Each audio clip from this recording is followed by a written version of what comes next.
रोहन, रोहन, अरे एवढे फोन कोणाला करतोयस? बाबा हो ताईला कॉल करतोय. विचारायला हवा ना ती बरी आहे का नाही, पण बघा ना ही कॉलच नाही उचलत आहे माझा.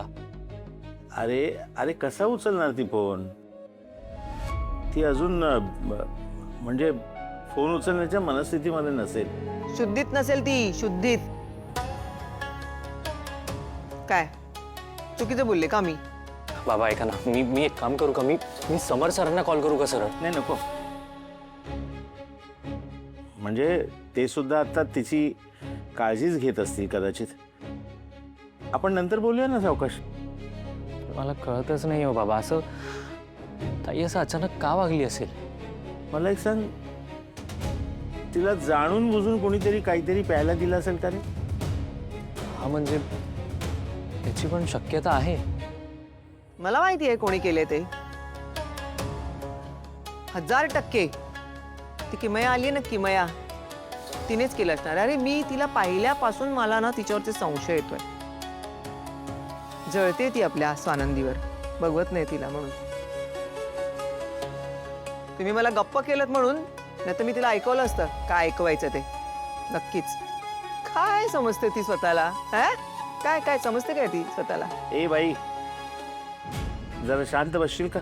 हा, उगाच कशावरून काहीतरी निष्कर्ष काढत बसू नकोस. आता या क्षणी मला काळजी वाटते ते नंदूची. कळत नाही हे असं अचानक कसं झालं असेल. एकदा गुरुजींशी बोलून घेऊ का? बोलतोच.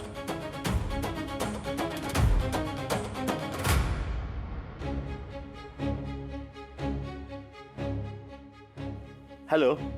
हां गुरुजी नमस्कार. मी दिलीप सरपोतदार बोलतोय. काही नाही, बाकी सगळं ठीक आहे.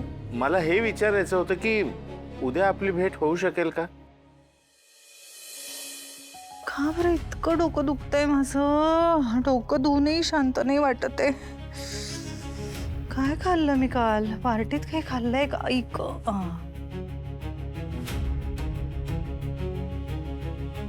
Good morning. मॉर्निंग. हे घ्या. तुम्ही गुड वगळून नुसतंच मॉर्निंग केलं हे मी नोट केलंय, आणि तुमच्या त्रासिक चेहऱ्यावरनं तुम्हाला खूप त्रास होतो हे मला जाणवत आहे. डोकं दुखतंय हो, खूप घाणेरडं डोकं दुखतंय माझं. माहितीये मला, म्हणूनच ही मी कॉफी बनवून आणली तुमच्यासाठी खास. तुम्ही? अहो कशाला, मी करून घेतली असती ना. अहो, त्यात काय एवढं, मी आणली बनवून, घ्या ना, बरं वाटेल तुम्हाला. थँक्यू. मला ना अजून सुधरत नाहीये की माझं डोकं इतकं का दुखतंय. मी इतकं आठवायचा प्रयत्न करते पण मला काही आठवत नाहीये. असं ना डोकं हँग झाल्यासारखं वाटतंय मला. हँगओव्हर. काय? नाही म्हणजे तुम्ही अतिरिक्त ताण घेता ना एखाद्या गोष्टीचा, म्हणून असं होत असेल.